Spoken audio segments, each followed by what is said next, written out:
구약성경 시편 116편 12절의 말씀입니다.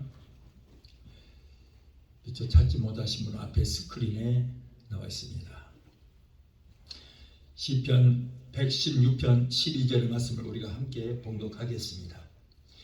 여호와께서 내게 주신 모든 은혜를 무엇으로 보답할꼬? 아멘.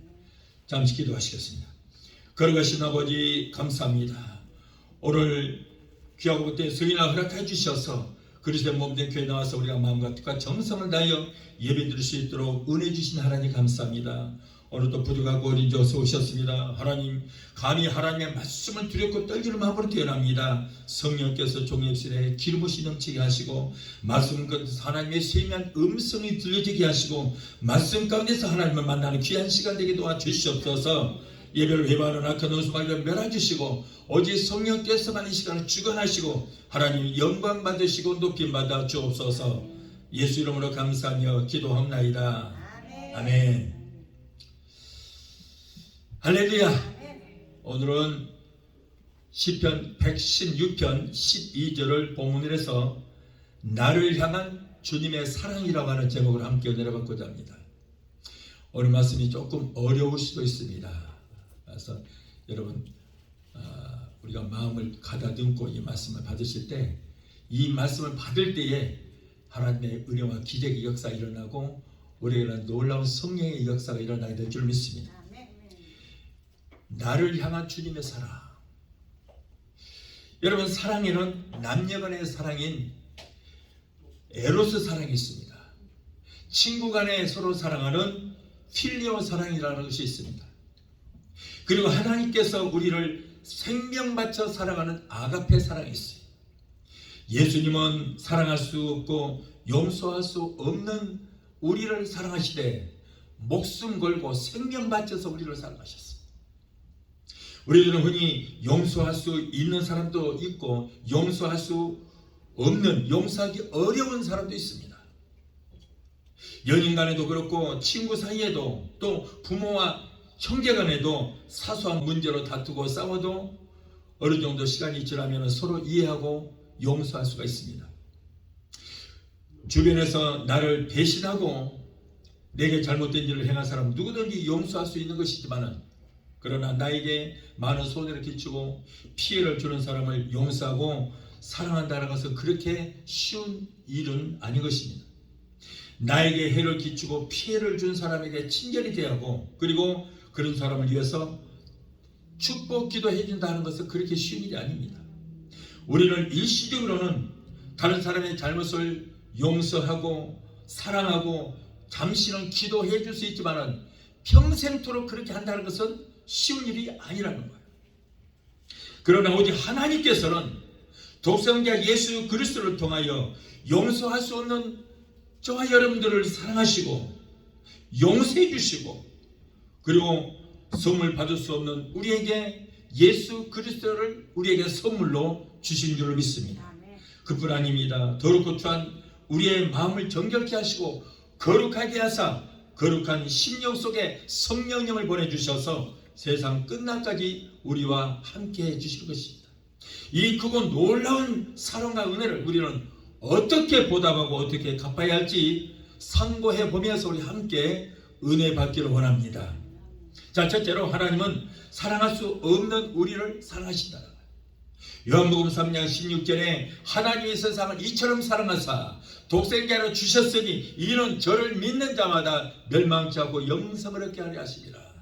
자, 이렇게 말씀하셨는데 하나님이 세상을 이처럼 사랑하사 이처럼의 사랑, 이처럼의 사랑 우리가 인간으로서는 상상할 수 없을 만큼 도저히 이해할 수 없을 만큼 큰 사랑을 우리에게 베풀고 있다는 거예요. 여러분, 이 세상은 하나님의 사랑의 대상이 될 수도 없고 추하고 더러운 것입니다. 그럼에도 불구하고 하나님께서는 우리를 사랑하는 그 사랑은 우리가 도저히 이해할 수 없을 정도로 큰 사랑이에요. 이 세상에서는 누구도 사랑하는 사람을 위해서 심지어는 부부가 죽는다고 할지라도 자기의 자식의 생명까지 줄 수 있는 사람은 아마 아무도 없을 것입니다. 그러나 하나님은 하나밖에 없는 그 독생자의 생명까지도 아끼지 아니하시고 우리에게 주실 만큼 사랑하셨다는 것은 하나님께서 가장 사랑하고 아끼는 소유까지도 아낌없이 주실 수 있을 만큼 우리를 사랑하시는 사랑의 표현인 것입니다. 창세기 3장 15절에 여자의 후손을 우리에게 주시겠다 하고 약속하셨는데, 여자의 후손은 바로 누구예요? 예수님인 거예요. 예수님. 여러분, 죄의 값은 사망입니다. 그러므로 죄인된 인간은 죄값으로 어린 양이나 송아지를 제물로 삼아서 그 제물 위에다가 머리에다가 안수하여 내 죄를 그 짐승에게 전가시키고 짐승의 살을 찢고 피를 뿌려서 나 대신 속죄 제물로 하나님 앞에 드렸습니다. 그래서 다시 말해서 짐승이 내 죄를 대신해서 나를 위해서 죽어준다는 거예요. 그렇다고 여러분, 그 인간의 죄가 영원히 사함을 받고 깨끗해질 수 없다는 거예요. 이거 임시방편에 불과한 거예요. 임시방편. 또 그렇게 제물을 드렸을지라도 죄를 지으면 또 바쳐야 되는 거 똑같은. 아담의 혈통으로 태어난 인간은 누구나 죄인의 후손입니다.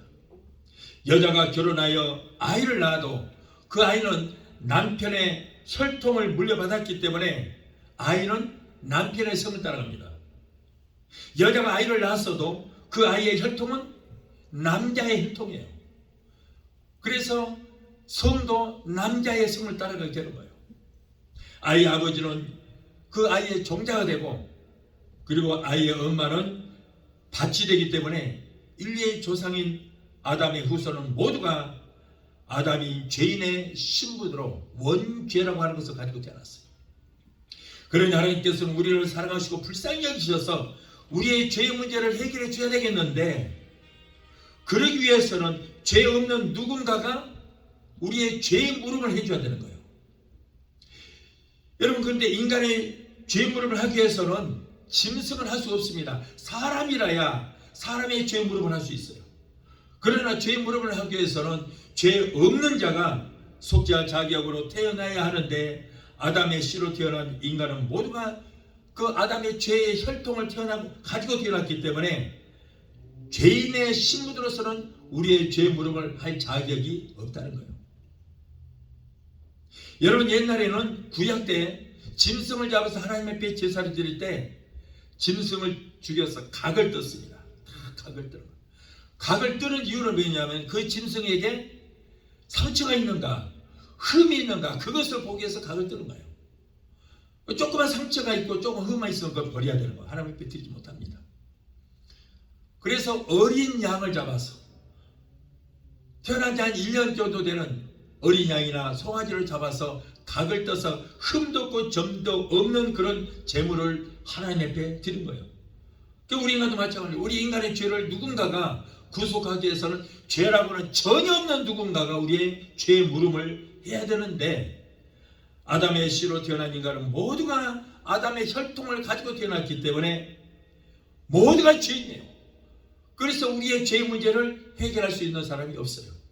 그래서 하나님께서 이렇게 창세기 3장 15절에 남자의 씨를 받지 않아 죄가 전혀 없으신 여자의 후손 하나님의 아들 예수님을 인간의 죄를 대속할 제물로 보내줄 걸 약속하시고, 약속한 4000년이 지난 후에 걸어가신 하나님의 아들이 죄의 혈통인 아담의 씨를 통하지 않고 아담의 씨를 받지 아니하고 성령으로 잉태하여 한 번도 남자를 상대하지 않은 인간 마리아의 몸을 빌려서 이 땅에 내려오신 것입니다. 그러므로 예수님은 영이로는 하나님이시고 인간으로서는 죄 없는 온전한 사람으로 이 땅에 오신 거예요. 로마서 3장 10절에는 의로운 남남이 하나도 없다고 했습니다. 아담의 혈통을 타고 모태를 통해서 태어난 모든 인간은 아이 아빠의 그 혈통을 통해서 태어났기 때문에 모두가 원죄라고 하는 그 죄를 가지고 죄인의 신분으로 태어났어요. 이러한 원죄에서 속량함을 받는 것은 오직 뭐예요? 예수 믿는 길밖에 없다는 거예요. 여러분, 우리가 천국 가고 지옥 가는 것은 날마다 짓는 자범죄 때문에 우리가 천국 못 가고 지옥 가는 것이 아니에요. 예수 믿지 않고 원죄에서 속량함을 받지 못했기 때문에 그래서 지옥 형벌을 받게 되는 겁니다.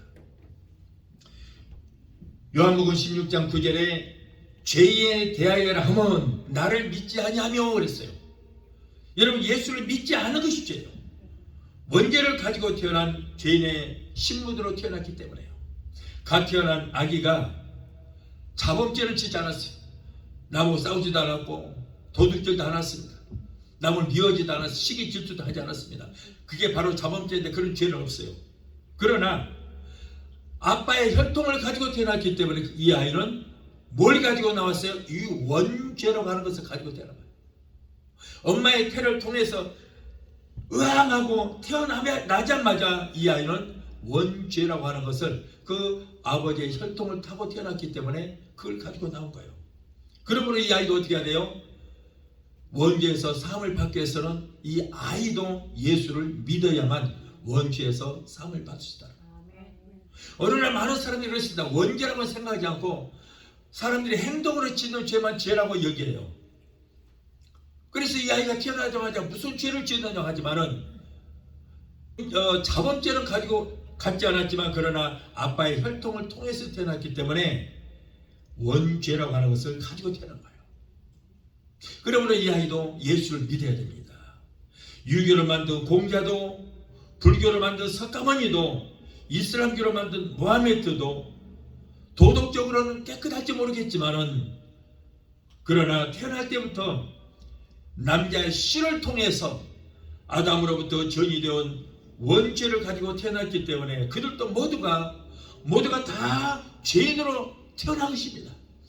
그러므로 예수 그리스도의 피 흘리신 예수를 믿어야만 그들도 원죄에서 사하심을 받게 되고 그리고 영원히 구원을 받아서 천국을 소유할 수 있게 되는 것입니다. 오직 여자의 후손으로 신 하나님의 아들 예수만이 하나님의 한 의가 되시고 하나님의 미랄이 되시는 것입니다. 그런데 우리는 바로 이 예수를 아버지 하나님으로부터 선물로 받았어요. 예수님이 이 땅에 오셔서 우리의 모든 죄를 다 담당하셨습니다. 베드로전서 2장 24절에 친히 나무에 달려 그 몸으로 우리 죄를 담당하셨다 그랬어요. 여자의 후손 한 의로우신 예수님께서 우리의 모든 죄 허물을 다 담당하신 줄로 믿습니다. 그러므로 원죄에서 사하심을 받아 천국에 가기 위해서는 머리에 저주의 가시관을 쓰신 예수를 믿어야만 원죄에서 사하심을 받아서 우리는 천국 갈 자격이 주어지게 된 줄로 믿습니다. 갈라디아서 3장 13절에 그리스도께서 우리를 위하여 저주를 받은 바 되사 그랬어요. 우리를 위하여 저주를 받은 바 되사.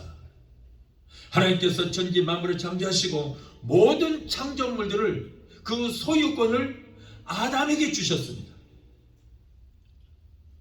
자, 그런데 아담이 무슨 죄를 지었어요? 자신이 하나님이 되고자 하는 죄를 지은 거예요. 사탄이 이 선악과를 따먹으면 너도 눈이 밝아져서 하나님처럼 될 것이다. 그래서 그 말을 듣고 자기가 하나님이 되고자 하여 선악과를 따먹고 오늘날 같으면 뉴에이지라는 죄를 범하게 된 거예요. 그래서 그 아담을 위해서 지음받은 모든 창조물들이 다 저주를 받게 됐어요. 땅도 저주를 받았습니다. 그래서 가시와 엉겅퀴를 내게 되었어요. 아담은 가시와 엉겅퀴로 뒤덮인 저주받은 땅을 파고 거기다 하나의 씨앗을 심고 흙에서 난 식물을 먹고 살다가 죽어서 한 줌의 흙으로 돌아가야 하는, 이마에 땀을 흘리고 땅을 파서 씨앗을 심고 거기서 난 식물을 먹고 살다가 한 줌의 흙으로 돌아가야 하는 그런 유한한 인생이 또 많았고, 그리고 그의 아내 하와는 아이를 낳을 때에 산고를 겪어야 하는 그런 고통을 당할 수 있는 그런 엄청난 저주를 받게 된 거예요. 자, 그리고 나서 이 땅은 아담에게 주었던 그 땅이 소유권이 사탄에게 넘어가고 말았어요. 그래서 이 땅 여러분 소유권이 지금 사탄에게 있습니다. 이 땅의 주인은 바로 사탄이에요. 그래서 예수님께서 40일 동안 금식하실 때에 사탄이 말합니다. 높은 산으로 예수님을 데리고 가서 네 눈에 모든 보이는 천지 만물을 내게 까딱 절을 하고 경배만 하면 너에게 다 주겠다는 거예요. 이 모든 소유가 지금 내 것이다. 그러므로 내게 경배만 하면은 네 눈에 보이는 모든 땅을 다 너에게 줄 것이다. 그런데 예수님께서는 말씀으로 그 사탄을 물리치셨어요. 그러므로 지금 여러분 이 땅은 소유주가 마귀예요. 마귀예요. 그러면 예수님의 나라는 언제 세워지느냐? 천년 왕국 때 바로 예수님의 나라가 세워지게 되는 것입니다. 여러분, 인간은 저주받은 땅에 씨앗을 심기 위해서 이렇게 남자는 이마에 땀을 흘려야 됐고 여자는 상고의 고통을 겪어야 됐어요. 예수님께서는 아담의 범죄로 내려진 저주를 담당하셨어요. 인간에게 내려진 저주를 다 속량하시기 위해서 여러분 머리에 저주의 상징인 가시관을 쓰셨어요. 사막의 가시는 쇠모처럼 단단합니다. 로마 병정들이 가시 덤불로 관을 만들어서 예수님 머리에 씌워버리고 그것을 눌러버리니까 이마와 머리가 터져서 검붉은 선지피가 흘러들었어요. 당시에 수많은 죄수들이 많은 사람들이 십자가에 처형당했습니다만 단 한 사람도 머리에 가시관을 쓴 사람이 없었어요. 예수님 양편에 강도가 있었습니다. 그들도 가시관을 쓰지 않았습니다. 오직 예수님만이 머리에 가시관을 쓰신 것은 아담으로부터 내려온 그 저주를 예수님 머리에 써버렸다는 거예요. 그리고 예수님께서 십자가 위에서 7마디 말씀을 남기셨는데 6번째 말씀이 뭐예요? 내가 다 이뤘다는 거예요. 너희 모든 저주의 문제를 다 이뤘다. 그래서 우리의 저주를 속량하시기 위해서 머리에 가시관을 쓰신 예수 그리스도를 믿을 때에 아담으로부터 내려온 저주는 속량함을 받게 된 줄 믿습니다. 그래서 저와 여러분들은 그 예수를 믿음으로 저주에서 이미 속량함을 받았어요. 우리는 저주와는 상관이 없어요. 예수님께서 말씀합니다. 금도 내 것이요 은도 내 것이요 모든 천사께나 만물이 다 주의 것이라고 하셨어요. 그러나 예수님께서 이 땅에 계실 때 얼마나 가난하게 사셨습니까? 가난하게 사셨어요. 그런데 바울은 고린도후서 8장 9절을 보니까 우리 주 예수 그리스도의 은혜를 너희가 알거니와 부유하신 자로서 천상처럼 모든 만물이 다 주의 것이라고 그랬잖아요. 부유하신 자로서 너희를 위하여 가난하게 되심은 금도 내 것이요 은도 내 것이요 모든 것이 다 내 것인데 그러나 예수님께서 이렇게 이 땅에 계실 때 가난하게 사신 이유는 뭐예요? 너희를 위하여 가난하게 사심은 우리 때문에 가난하게 되었다. 그의 가난함을 인하여 너희로 부유케 하게 합니다. 자, 저주로 인한 그 모든 가난은 내가 짊어졌다. 그래서 내가 너희를 위해서 가난하게 이 땅에 사는 것이다. 자, 그러므로 너희는 이제 가난과는 상관이 없이 다 부유케 되기를 원하더라. 그러므로 머리에 저주의 가시관을 쓰시고 피 흘려 주신 예수 그리스도를 믿고 저주에서 속량함을 받은 저와 여러분들은 위로부터 내려오는 축복을 풍성히 받아 누려야 할 자격이 주어진 줄로 믿습니다. 가난과는 상관이 없으시죠. 성도는 가난하게 사는 것이 미덕이 아니에요. 어떤 목사님도 그렇습니다. 축복하는 건 기복신앙이라 그래요. 맞습니까? 아니요, 잘못된 거예요. 축복하지 마라. 축복하는 기복신앙이다. 기독교는 구원만 원하는 것이다. 구원만 받으면 된다. 이거는 너무나도 잘못된 것이에요. 가난은 여러분 그 저주 때문에 오는 것인데 예수님께서 그 모든 저주를 다 속량하셨기 때문에 저와 여러분들은 가난할 이유가 없어요. 여러분, 하나님만이 복의 근원이 되신 줄 믿습니다. 그래서 복의 근원 강림하사 찬송하게 하소서. 우리 찬양. 여러분, 우리 하나님께서는 우리의 영혼이 잘됨 같이 모든 범사가 잘되고 영육간의 강건한 축복을 받기 원하시는 믿습니다. 영혼이 잘되는 것은 영적인 축복이에요. 그리고 이 땅에 살면서 모든 범사가 다 잘되고 이거는 혼적인 축복이에요. 너희가 강건하기를 원하노라. 건강 축복. 그래서 우리 하나님께서는 우리가 여러분 영적인 축복도 받고 이 땅에서 우리가 살아가면서 누려야 할 모든 이 땅의 삶에서 누려야 할 축복받기를 원하시고 영육간의 강건한 복을 받기를 원하시는 것을 믿게 되시길 바라요.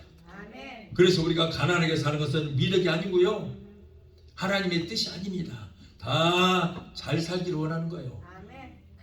하나님께서는 구약 때는 나를 잘 섬기면 너에게 복 주시겠다고 그런 거예요. 그게 복 주시는 하나님이에요. 구약 때는 천국이라는 개념이 없었어요. 구원받고 천국 간다는 개념이 없이 하나님 잘 섬기면 이 땅에서 누릴 복을 받기를 원하셨다는 거예요. 그런데 예수님께서는 뭐예요? 축복 플러스 복 필요 없다, 구원만 받으라, 그것이 아니고 축복 플러스 천국인 줄로 믿습니다. 그래서 영원히 잘된 같이 이 땅의 삶에서 행하는 모든 범사가 다 잘되고 영육간의 강건한 복을 받기를 원하노라 그랬어요. 그래서 우리는 여러분 하나님의 자녀된 저와 여러분들은 하나님의 복을 받아서 남에게 꾸어질전정 꾸임을 받지 않고 사는 것이 하나님의 뜻이라는 거예요. 여러분 미국은 230년 역사밖에 되지 않습니다. 겨우 230년밖에 되지 않은 역사도 없는 나라예요. 그런데 하나님 말씀으로 이 나라를 세웠기 때문에 하나님께서 하늘을 여시고 이 나라에 복을 주시니까 아까 말씀대로 세상 어디를 가든지 머리가 되고 꼴이 되지 않고 위에만 있고 아래에 있지 않는 복을 주셨어요. 그래서 여러분 5,000년 이상 된 나라들을 다 다스리고 파수꾼의 나라로 경찰의 나라로 하나님께서 이 나라를 세워주신 거예요. 여러분 이렇게 하나님께서 복을 주시면 누구도 여러분 이 미국이라는 나라를 건들 수가 없게 되는 것입니다. 중국이 까불지 마라. 감히 하나님께서 지키신 나라를 그들이 건드려 보는데 여러분 하나님께서 가만두지 않습니다. 우리 개인도 마찬가지예요. 하나님을 믿는 자녀들은 어디를 가든지 머리가 되고 꼴이 되지 않고 위에 있고 아래에 있지 않은 그런 복을 이미 주신 줄 믿습니다. 다 자들. 그래서 여러분 예수 믿는 나라 치고 못 사는 나라 없습니다. 대한민국이 무슨 석유 한 방울도 나오지 않은 아무런 자원도 없는 그런 나라지만은 내가 봐도 정치인들 보면은 야 어디 세상에 저런 저질 나라가 어디가 있나 할 정도예요.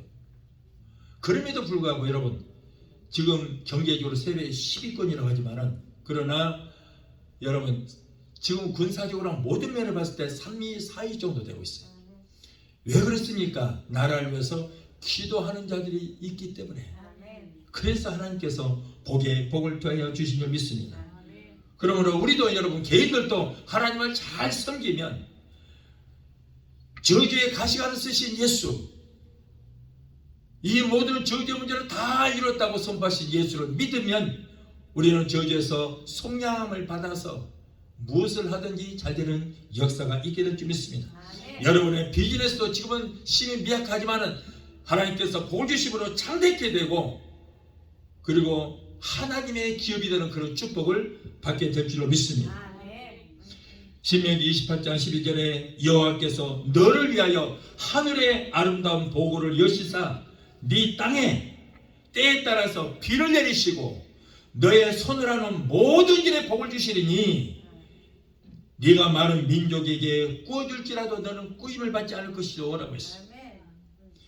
여러분 이 말씀 읽고 아멘 하는 자가 성경에 기록된 모든 복을 받게 될 줄로 믿습니다. 아멘. 아이고 그 소리 듣고 아멘 안 하다가 아멘 하는 사람 속 보이지만 그래도 하나님이 복을 주십니다. 할렐루야. 여러분 복은 기도만 한다고 복 주는 거 아니에요. 어떤 사람들은 그냥 골방에 앉아서 주여 복 주시옵소서 그런다고 복덩어리가 하늘에서 뚝뚝 떨어지기를 바라는 사람들은 평생 못 살아요. 여기에 보니까 네가 손을 하는 모든 일에 복을 주신다고 그랬어요. 내가 땀을 흘리고 일할 때 내 땀방울 한 방울 한 방울이 복이 되는 거예요. 내가 손으로 하는 일에 복을 주시는 거예요. 기도만 한다고 되는 거 아니에요. 행함이 없는 믿음은 죽은 믿음이라고 그랬어요. 기도하면서 내가 행할 때에 하나님께서 모든 범사가 잘 될 수 있도록 복에 복을 더하여 주시게 될 줄 믿습니다. 신명기 28장에 보면은 하나님의 말씀을 삼갖고 행할 때에 들어가도 복을 받고 나가도 복을 받고 너희 발걸음이 닿는 곳마다 복을 주시고 우양의 새끼가 복을 받을 것이고 네가 손으로 하는 모든 일에 복을 주실 것이다 그랬어요. 그러므로 이제는 저와 여러분들은 가난과는 상관이 없습니다. 가난이 미덕이라고요? 여러분, 우리가 하나님의 복 받는 자들입니다. 그런데 가난이 무슨 미덕입니까? 여러분, 가난은 미덕입니다. 축복 하지 마십시오. 그 기복신앙입니다라고 말하는 사람들은 강대상승은 외치지만 뒤에 가서는 주여 복 주시옵소서, 내 자녀들 잘되게 복 주시옵소서, 우리 교회 복 주시옵소서, 숨어서는 그런 기도하고 있어요. 속보이잖아요. 다 그래요. 다. 그러면서도 성도들한테는 축복 하지 말라. 여러분, 우리는 이미 하늘나라를 소유하고 있어요. 할렐루야. 이미 우리는 구원은 받았고 하늘나라는 우리는 소유하고 있고 우리에게서 예수님께서 머리에 가시를 쓰심으로 저주는 물러갔습니다. 그러므로 복받을 자격이 있어요. 그러므로 복을 구하시기 바라요. 가난한 것은 우리에게 절대 미덕이 아닙니다. 그러므로 이제 여러분들 입술로, 권세님 입술로, 가난아 나는 너와는 상관이 없다. 우리 가정과 나의 비즈니스와 나의 직장과 모든 가족과 자녀들에서 예수 이름으로 갈지어다. 명예에서 쫓게 되시기 바랍니다. 가난은 상관이 없어요. 가난이 미덕이라고 믿는 사람들은 평생 가난하게 삽니다. 난 밥 먹을 때 죽도 못 먹어요. 그러나 여러분, 가난은 나하고는 상관이 없다. 이제는 나는 복받은 자다. 복의 거룩 되신 하나님이 내 아버지다. 그러므로 가난은 물러가라 외치는 사람들은 너무 축복을 받아서 여러분 다이어트를 하고 땀 뻘뻘 흘리게 될 줄 믿습니다.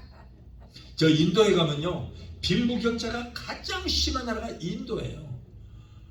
그런데 그 힌두교 믿는 사람들은 그렇게 못 살아요. 저주를 받아서 못 살아요. 말로 상상할 수 없어요. 말로 수 없어요. 거적대기 하나 걸쳐놓고 거기서 애들은 왜 그렇게 많이 낳는지 몰라요. 바글바글해요. 그런 데 살아요. 아주 병아리 새끼처럼 바글바글해요. 그렇게 가난하게 사는데 또 한편에 한쪽 가면은 너무너무 부자예요. 빈부격차가 세계에서 가장 심한 나라가 여러분 인도예요. 그런데 그 부자 동네 가면은 거기는 찬송가 소리가 들려요. 예수 믿는 사람들 거기. 예수 믿는 사람들. 그러니까 교회에서 여러분 아이들을 다 교회에서 학교도 보내주고 그리고 말씀으로 그들에게 소망을 심어주고 열심히 일을 하게 되고 그러다 보니까 축복을 받아서 여러분 미국에서 볼 수 없는 최고의 차들만 타고 다니고 집들이 수백억짜리 집들이 들었었어요. 그 동네가 따로 있습니다. 그래요. 그렇게 빈부격차 많아요. 그래서 힌두교에서 다 믿는 사람들은 찌질이도 가난하고 길 하나 사이에 거기에 또 기독교인들이 사는 데는 너무너무 부유해요. 이런 차별이 있습니다. 그들에게 왜 이렇게 복이 됐어요? 바로 하나님을 믿기 때문에 하나님께서 하늘을 여시고 손으로 하는 모든 일에 복을 주시기 때문에 그렇게 되는 것입니다. 그러므로 이제는 우리는 가난과는 상관이 없다고 믿고 복을 구하는 자에게 하나님께서 우리가 기도하는 대로 또 내가 손으로 하는 모든 일을 복을 주셔서 쌓을 것이 없도록 채워주시게 될 줄로 믿습니다. 여러분, 하나님의 백성들은 하늘에 신령한 영적인 축복도 받아야 되겠지만 그러나 이 땅에서 누릴 기름진 복도 충만히 받아서 나누고 베풀며 살아야 할 자격이 주어진 줄로 믿습니다. 예수님께서는 우리의 죄값인 사망을 없이게 해서 죽으셨고 장사를 지름바 되었다가 3일 만에 부활하셨어요. 예수님의 부활은 우리의 죄값이 완전히 청산되어 의롭게 되었다는 증거인 것입니다. 공자나 맹자나 석가모니 모하메 이런 사람들은 무덤이 있습니다. 엄청난 돈을 들여서 그 무덤을 잘 보러갔어요. 그러나 예수님께서는 무덤에서 부활하셨기 때문에 무덤이 없어 빈 무덤만 있습니다. 예수님은 부활하셨기 때문에 제사날이 없어요. 부활절만 있습니다. 예수님은 죽으셨다가 부활하셔서 40일 동안 이 땅에 계시다가 승천하셔서 그를 믿는 자들에게 영생을 주셨고 천국 가는 길이 되어 주신 것입니다. 그러므로 예수님께서는 내가 곧 천국 가는 길이요 진리요 생명이니 나로 말미암지 않고서는 하나님 나라에 결단코 갈 자가 없으리라고 했어요. 그러면 우리를 위해서 죽으셨다가 부활하신 예수를 믿으면 어떻게 될까? 자, 에베소서 1장 7절의 말씀 보면 나의 죄를 담당하시고 저주를 받으사 죽으셨다가 부활하신 예수님을 나의 구주로 믿을 때에 예수님께서 흘리신 보배로운 피로 말미암아 우리의 모든 죄는 속량함을 받을 뿐 아니라 죄를 한 번도 짓지 않은 것처럼 용서받은 의인으로 인정해 주신다는 거예요.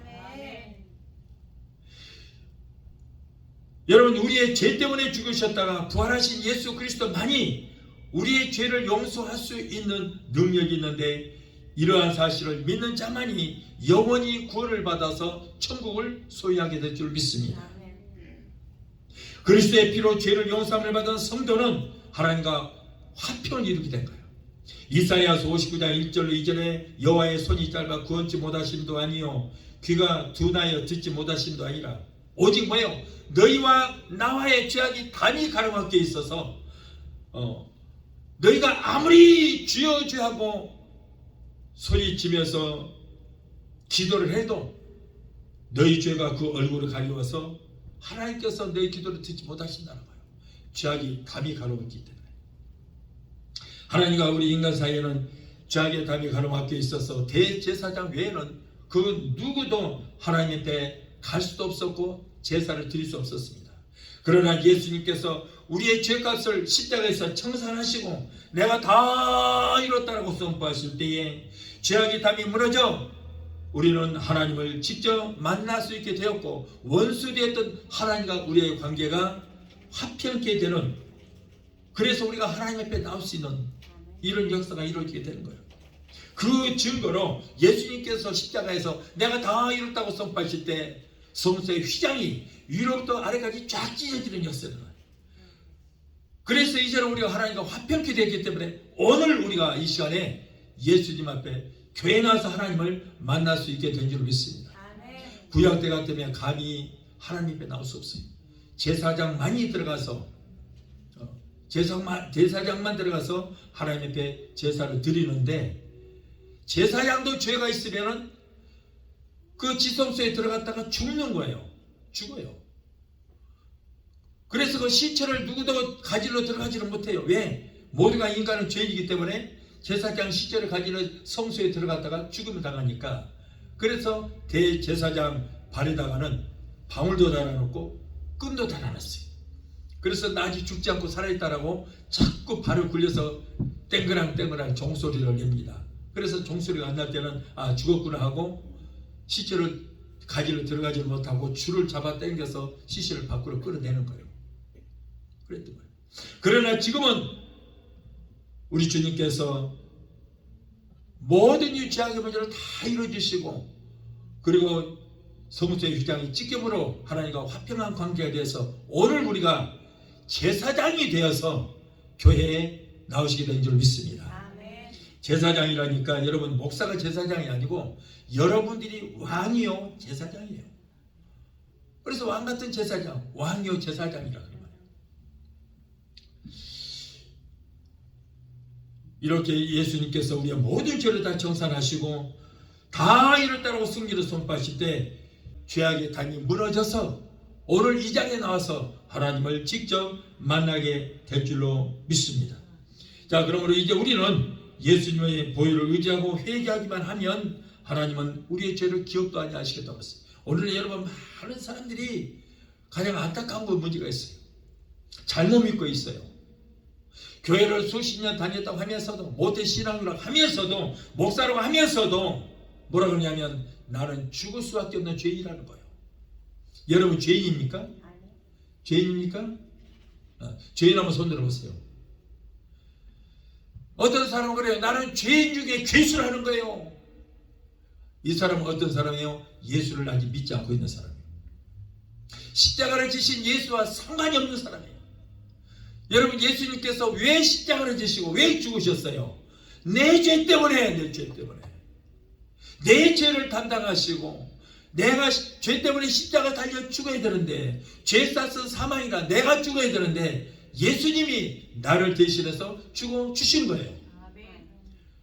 그럼에도 불구하고 여전히 죄인이라는 거예요. 나는 죽을 수밖에 없는 죄인이라. 이 사람은 십자가에 달린 예수와는 전혀 상관이 없는 사람이에요. 예수 믿는 사람이 아니에요. 회개를 하지 않는 사람이에요. 자, 여러분 히브리서 10장 17절에 한번 들어보십시오. 너희가 회개할 때 저희 죄와 불법을 내가 다시는 기억하지 않겠다고 그랬거든요. 내가 회개만 하면은 우리 주님께서 우리의 모든 죄와 불법을 다시는 기억하지 않겠다. 자, 이 얘기는 뭐예요? 우리의 모든 죄는 사하심을 받았다는 거예요. 예수 믿고 우리가 회개할 때에 여러분 우리의 죄는 사하심을 받았어요. 이사야서 38장 17절에는 나의 모든 죄를 주의 등 뒤로 던져버렸다고 했어요. 주의 등 뒤로 던져버린 그 죄를 주워다가 째짜게 다시 우리를 정지하실 일이 없다는 거예요.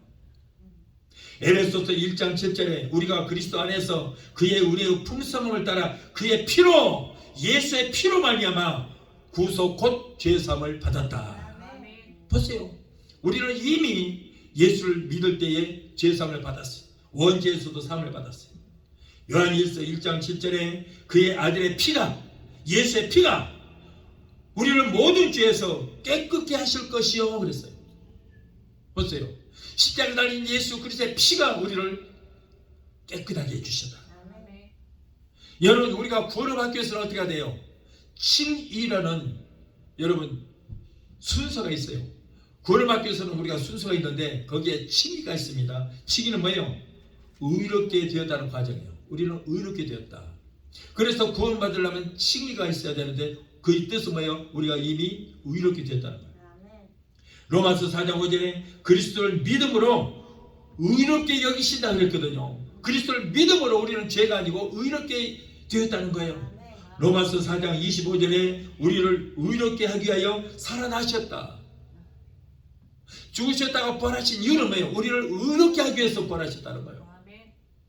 갈라디아서 2장 16절에 예수를 믿음으로 의롭게 되었다고 그랬거든요. 예수를 믿음으로 우리는 이미 의롭게 되었어요. 그럼에도 불구하고 우리가 죄인입니까?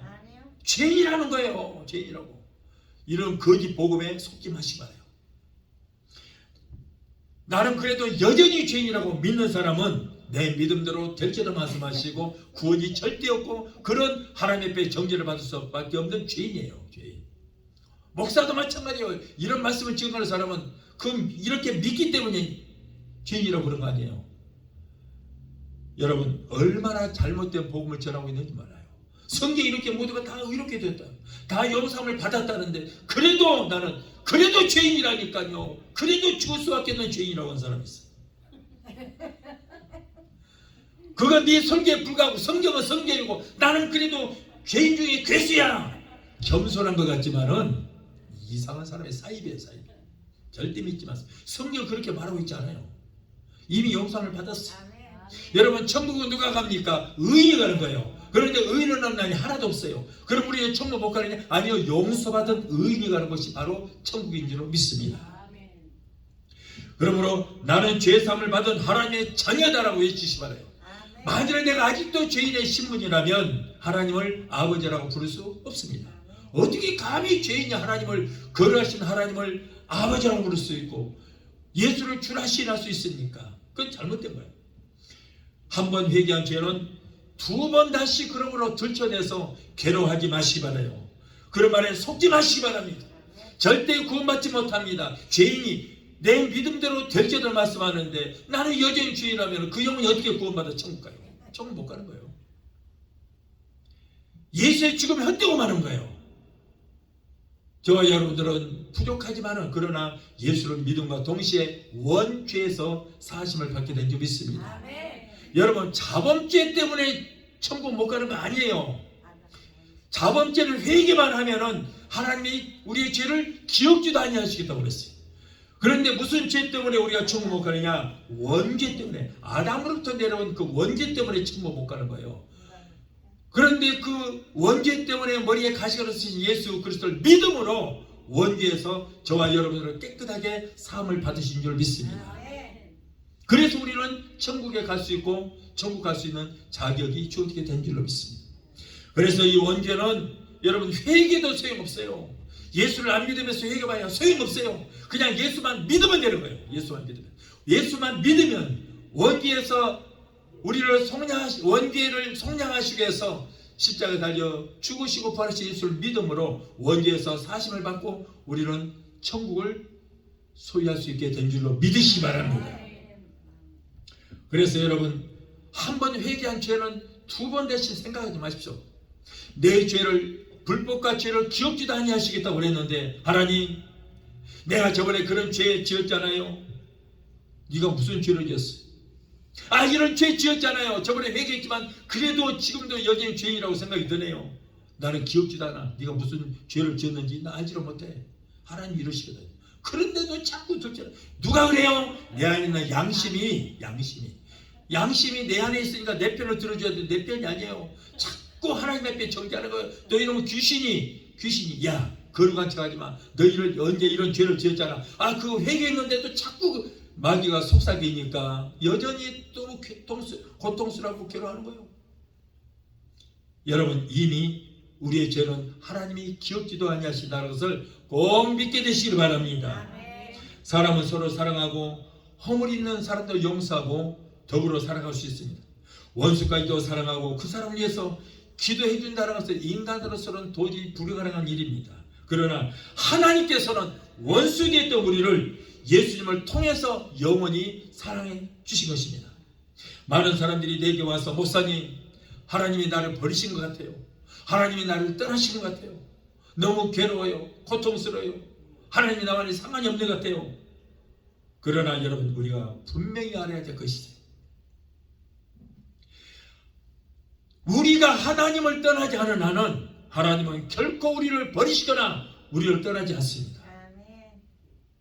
절대 우리를 버리지 않으시고, 내가 하나님의 손을 잡고 있는 한은 하나님은 절대 내 손을 놓지 않습니다. 문제는 뭐냐? 내가 하나님의 손을 놓고 내가 떠나니까 그때부터 하나님은 나를 버리시는 거예요.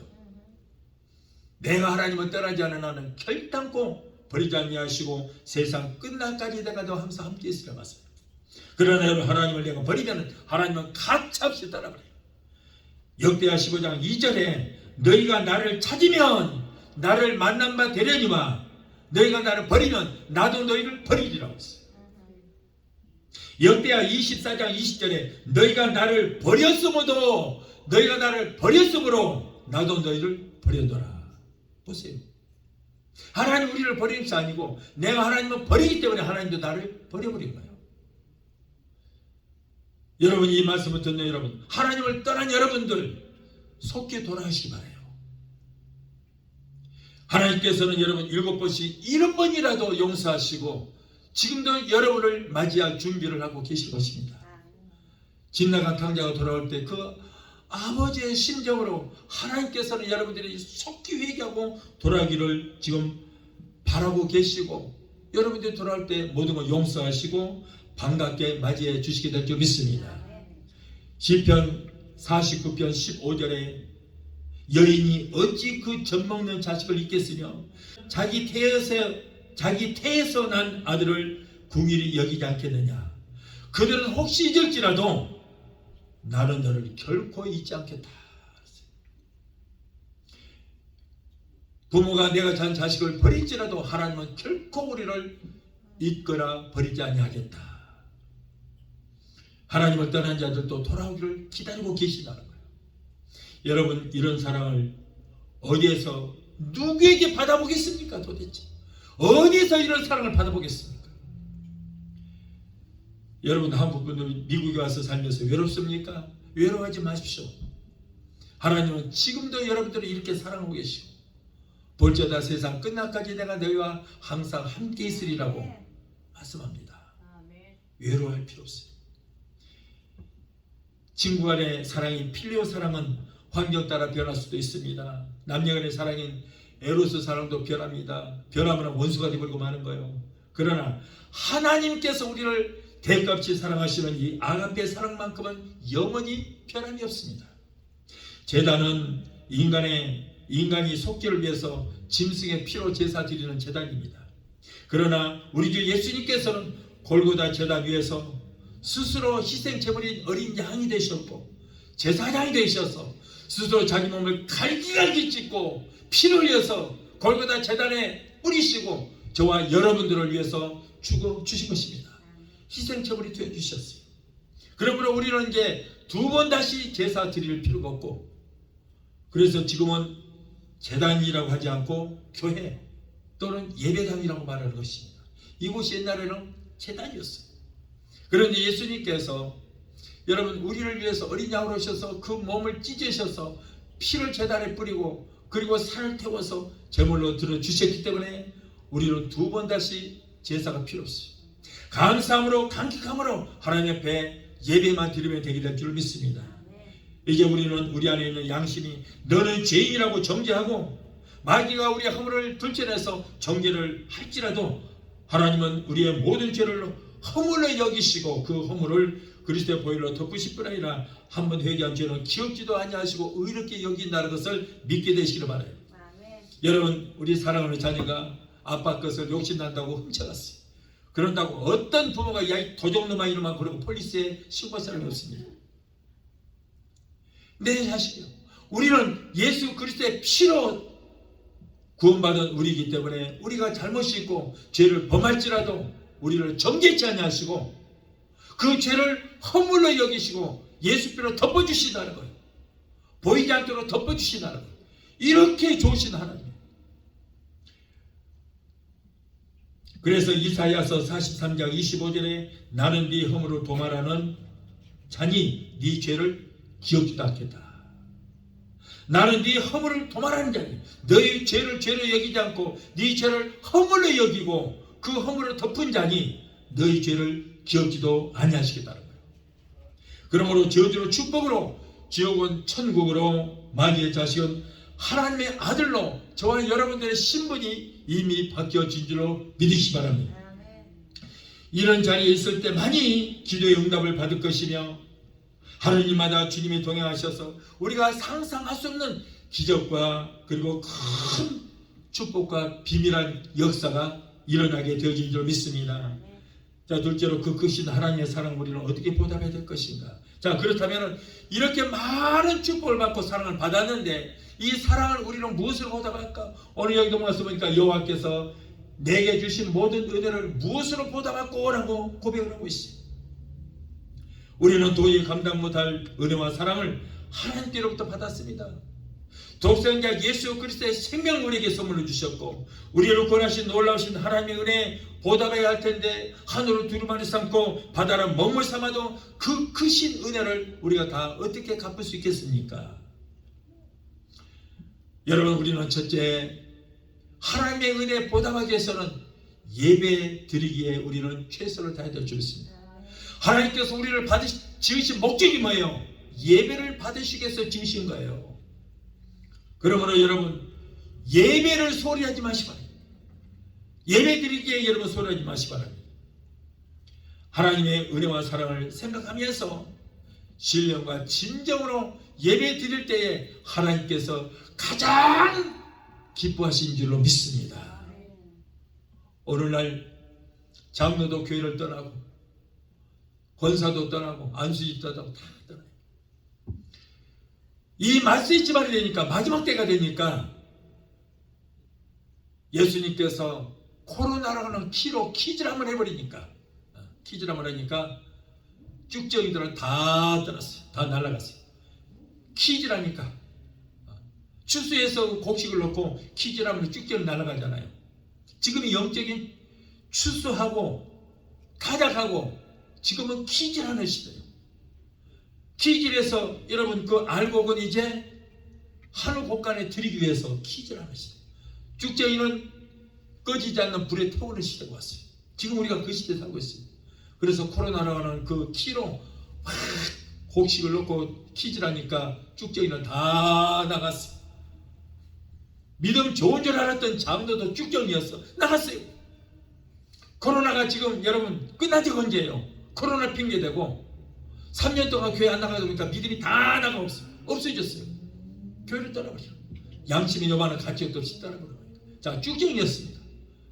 권사도 안수집사도 교회에서 직분 맡았던 자들도 열심히 하니까 알곡인 줄 알았더니 퀴즈를 한번 해보니까 다 드러나서 쭉쟁이는 다 한다고 없어요. 저와 여러분들은 알고 긴 줄 믿습니다. 퀴즈를 한번 할수록 쭉쟁이는 날아가고 알고 자꾸 안으로 들어오는 거예요. 자꾸 들어요. 어느 날까지 남아있는 여러분들은 알고 신자예요. 자, 이제 알고는 곳간에 드릴 것입니다. 예수님께서 퀴즈를 해서 쭉쟁이는 다 나가고 알곡된 저와 여러분들을 데리러 오기 위해서 곧 오실 줄 믿습니다. 그것이 바로 공중제이네요. 주께 소령과 천사장의 소리와 하나님의 나팔로 친히 쫓아 강림하실 때에 죽은 자들이 먼저 일어날 것이고 이 땅에 살아남은 저와 여러분 성령으로 기름칠 믿는 여러분들은 하늘 곳간에 들기 위해서 여러분들을 데리고 가실 것입니다. 할렐루야. 그때가 너무 가까웠어요. 지금이 바로 그때입니다. 그래서 우리가 모이기에 힘쓰고 예배 드리기에 힘쓰는 저와 여러분이 되어야 되는 거예요. 또한 성경 열왕기상 17장 8절 14절을 보면은 이스라엘 기근이 왔을 때에 엘리야 선지자가 하나님의 명을 받아서 저 사르밧이라는 동네에 과부가 있습니다. 거기 들어가라고 그랬어요. 그래서 말씀대로 과부의 집에 들어가서 내게 떡 한 조각을 만들어서 먹게 하라 그랬습니다. 그랬더니 과부가 주인이시여, 주님, 우리는 가진 것이 없습니다. 가루통에 가루 한 움큼 있고 그리고 기름 한 몇 방울 있습니다. 물통에 물 몇 방울 있습니다. 그거밖에 없습니다. 그것으로 떡을 만들어서 내게 가져가라. 그리고 남은 것 떡을 만들어서 아들도 주고 너도 먹어라. 그리하면은 가뭄이 끝나고 흉년이 끝날 때까지 기름통에 기름이 떨어지지 않고 그리고 물통에 물이 떨어지지 않고 가루통에 가루가 떨어지지 않을 것이다. 그래서 그 여인이 그것으로 떡을 만들어서 엘리야에게 갖다 바쳤습니다. 자, 그랬더니 맛있게 먹고 축복을 해준 거예요.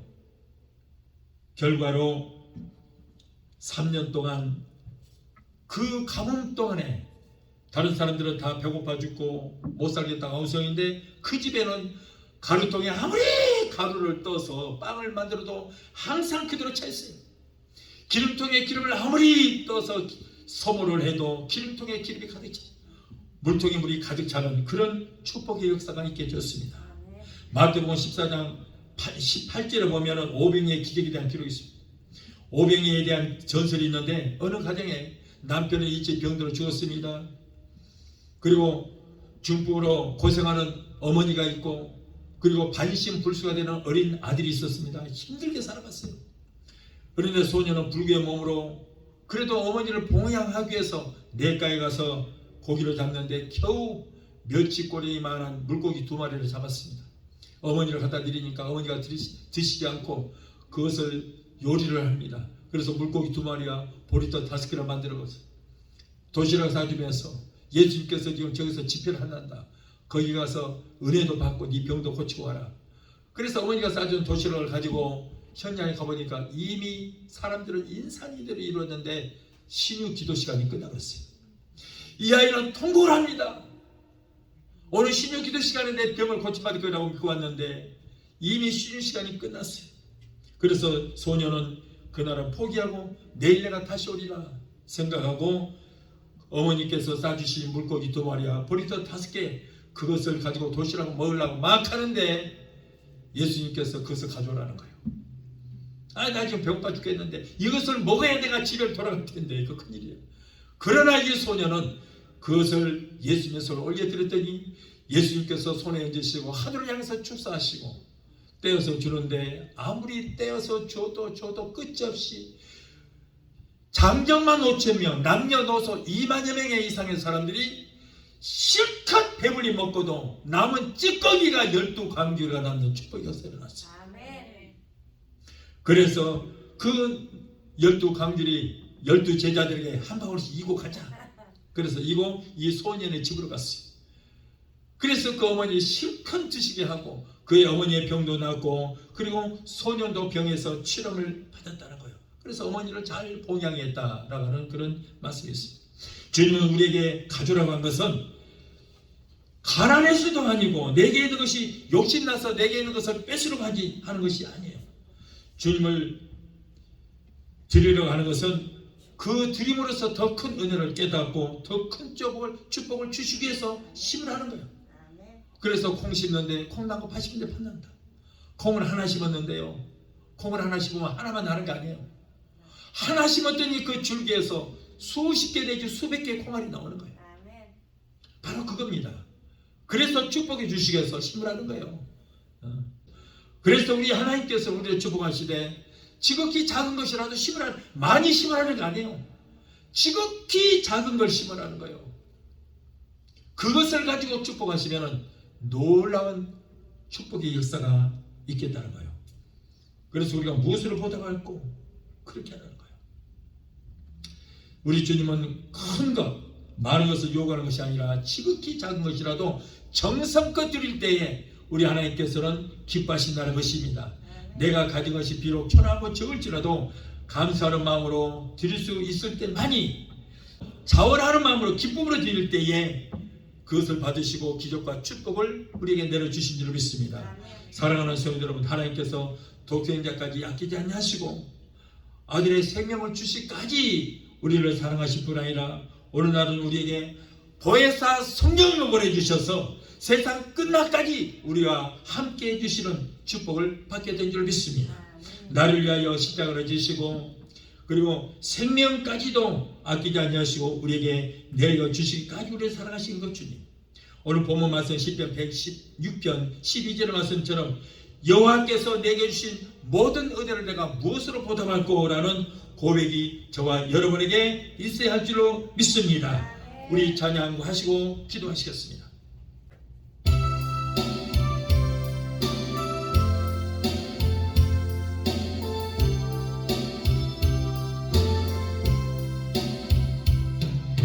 이제 내가 살아도 주 위에 살고 이제 내가 죽어도 주 위에 죽네. 하늘 영광 보여주며 나로라 하네. 할렐루야 찬송하며 주께 갑니다. 그러므로 나는 사나 죽으나 주님의 것이요 사나 죽으나 사나 죽으나 피 흘리신 내 주님의 것이요 이제 내가 떠나도 저 천국 가고 이제 내가 있어도 주 위에 우리 예수 찬송하며 나는 가겠네. 천군 천사 나팔 불며 마중 나오네. 그러므로 나는 사나 죽으나 주님의 것이요 살아 죽으나 살아 죽으나 나리에 피 흘리신 내 주님의 것이. 기도하시겠습니다. 걸어가신 하나님 감사합니다. 하나님 아버지께서는 우리를 사랑하시되 독생자의 생명까지 아끼지 아니하시고 주시기까지 우리를 사랑하시니 감사합니다. 예수님 우리를 사랑하시되 당신의 생명을 주시기까지 우리를 사랑하시니 감사합니다. 성령이 우리를 사랑하시되 세상 끝날까지 우리 함께 하시면서 우리를 도와주시니 감사합니다. 이러한 사랑과 은혜를 잊지 않고 평생 감사하며 살아가는 우리 모두가 되게 도와 주시옵소서. 예수 이름으로 감사하며 기도합나이다. 아멘. 이제는 제가 여러분들을 위해서 기도해 드리겠습니다. 문제에 있는 분들은 가슴에 믿음으로 손을 얹으시 바랍니다. 몸이 아프신 분들, 아픈 부위에 손을 얹으시 바랍니다. 제가 믿음으로 기도할 때, 이 말씀을 믿고 우리가 기도할 때에 하나님의 놀라운 기적의 역사가 저와 여러분들의 임하게 될 줄 믿습니다. 문제 해결자가 되시고 우리의 질병을 치료주신 여호라파 치료 하나님, 오늘 사랑하는 하나님의 자녀들이 가정 문제, 생활 문제, 자녀들의 문제, 직장 문제, 비즈니스 같은 온갖 문제를 가지고 주님 앞에 나왔습니다. 하나님은 우리의 영혼이 잘되는 같이 세상의 삶에 사는 모든 범사가 잘되고 영육간의 강건한 복을 받기를 원하신 줄로 믿고 감사합니다. 우리의 모든 형편과 사정하시는 주님, 힘들고 어려운 데 살아가는 하나님의 귀한 자녀들의 기도를 들으시고 저희들의 모든 문제 가운데서 오늘 건져주시고 주여 저들을 구원하여 주시옵소서. 너는 내게 부르짖으라 내가 네게 응답하겠고 네가 알지 못하는 크고 비밀한 기적의 역사를 보이라고 말씀하셨습니다. 우리 이 말씀을 믿고 말씀으로 기도하오니 우리의 모든 문제가 해결받고 문제는 한 길 났을지라도 7길로 떠나가는 역사가 있게 하여 주옵소서. 이 어려운 시대에 성령님 역사하여 주셔서 가족들의 모든 범사가 잘되는 역사가 있게 되기도 해주시고 우리에게 선물을 주신 우리의 자녀들이 하나님을 잘 섬기고 하나님께로부터 위로부터 내려오는 복을 얻게 되게 도와 주시옵소서. 내가 나스를 예수 이름으로 믿으니 하나님의 자녀들에게서 모든 문제를 떠나 갈지어다. 가정 문제, 생활 문제, 자녀들의 모든 문제는 내가 예수 이름으로 믿으니 저들에서 예수 이름으로 갈지어다. 아들, 딸, 소녀, 소녀들이 하나님께서 위로부터 내려주시는 복을 얻게 되게 도와 주시옵소서. 우리의 자녀들이 세상 어디로 가든지 머리가 되고 꼴이 되지 않고 죄에만 육관있지 않게 하시며 하나님과 사람들에게 인정받고 칭송 듣는 자녀들이 모두가 다 되게 도와주시옵소서. 또한 하나님의 자녀들이 이 시간에 말씀에 의지하여 아픈 것에 손을 얹었습니다. 마가복음 16장 17절에 병든 자에게 손을 얹는 날이라고 말씀하셨사오니 저들의 믿음으로 손을 얹은 그 부위에 예수 그리스도의 못장 손으로 앉으시고 피부도 손으로 만져 주시옵소서. 내가 예수 이름으로 믿으니 하나님의 사랑하는 자녀들을 고통주는 모든 병마야 내가 예수 이름으로 명한다. 저들에서 예수 이름으로 갈지어다. 신경도 관리적 류마티스 디스크로 내가 예수 이름으로 명하니 예수 이름으로 저들에서 물러 갈지어다. 내가 예수 이름으로 명하니 모든 낭덩어리는 녹아지고 사라지고 소멸되게 될지어다. 죄장암, 위암, 장암, 폐암, 자궁암을 내가 예수 이름으로 명하니 성령의 불로 소멸되게 될지어다. 모든 암의 성령의 불로 근원부터 말라지게 될지어다. 신부전증, 신근정생, 심장 부정내, 심장 영혼 내가 예수 이름으로 명하는 예수 이름으로 물기받고 고침받게 될지어다. 신경성, 위장병, 위염, 위궤양, 소화불량 내가 예수 이름으로 명하니 저들에서 예수 이름으로 갈지어다. 금병, 알레르기도 따라갈지어다. 갑상선, 족구뼈, 소화마비, 대사포지, 통풍은 내가 예수 이름으로 명한다. 저들에서 물러갈지어다. 성도들에게 고통 주는 모든 감성증도 깨끗하게 소멸되고 사라지게 될지어다. 우울증, 공황장애, 불면증, 폐쇄, 공포증을 가져다주는 악한 원수마귀 귀신은 내가 예수 이름으로 명하니 저들에서 물러가라. 너희들은 상관이 없다. 하나님의 자녀들에게서 묶임을 놓고 물러갈지어다. 예수 이름으로 물러갈지어다. 하나님 고쳐주시니 감사합니다. 믿음의 기도는 병든 자를 고다르니 주께서 저희를 일으키시리라. 여호와를 경외하는 너희에게는 의로 내가 떠올라서 치료하는 관세를 바라리니 너희가 나가서 외양가에서 난 송아지처럼 돕기도 뛰기도록 말씀하셨습니다. 저가 죄책의 마지막으로 너희가 남을 입으리라. 병든 자에게 손을 든 날이라 말씀하셨사오니 약속의 말씀을 붙들고 기도합니다. 내 믿음대로 던지도록 말씀하시고 치료의 관세를 베풀어 주시옵소서. 하나님 고쳐주시니 감사합니다. 아기를 갖기를 원하나 수태치 못한 부부에게 주여 태를 열어주시옵소서. 주여 하나님께서 그 가정들에게 복의 복을 더하여 주옵소서. 사랑하는 하나님의 자녀들에게 코로나 그리고 독감 일절 틈타지 못하도록 예수 피로 머리끝부터 발까지 덮어주시고 성령의 불담과 불금으로 말아 주시옵소서. 오늘도 종의 기도를 들으시고 문제를 해결해 주신 하나님 감사합니다. 세계 어느 곳에 있든지 믿음으로 기도하는 하나님의 자녀들의 모든 병을 고쳐주시옵소서. 무엇보다도 병이 영을 고쳐주시고 병든 믿음을 치료하여 주시옵소서. 한사 성령으로 충만하게 되게 도와주시고 날마다 기름 부심이 넘치도록 주님 축복하여 주옵소서.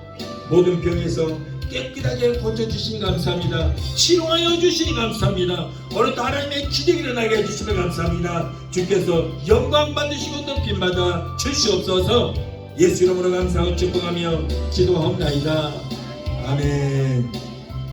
지금은 우리를 죄에서 구원하신 우리 주 예수 그리스도의 그 부활하신 은혜와 아들까지도 아끼지 아니하시고 우리를 위해서 내어주시기까지 우리를 사랑하시는 아버지 하나님의 그 극진하신 사랑과 보혜사 성령님의 대주 교통 충만 역사하시는 은혜가 오늘 주일에 참석하여 말씀으로 우러받고 돌아가는 귀한 성도들의 가정과 가족과 직장과 사업장과 자녀들과 생업과 모든 범사에 오늘 유튜브 영상을 통해 함께 은혜의 자리에 참석하는 사랑하는 귀한 성도들의 가정과 가족과 직장과 사업장과 자녀들과 생업과 모든 범사에 각자 섬기는 교회 위에 베데스다 순복음 교회 위에 지금부터 영원토록 함께 하시기를 간절히 축원하옵나이다. 아멘. 걸어가신 아버지 감사합니다. 사랑하는 귀한 성도 한 주간 예수 안에서 성령케 하시고 하는 모든 범사가 잘되게 하시고 영혼을 강건한 복으로 주님 축복하여 주옵소서. 지켜주옵소서. 승리하게 하여 주옵소서. 예수 이름으로 감사하며 기도합니다. 할렐루야. 하나님께 영광을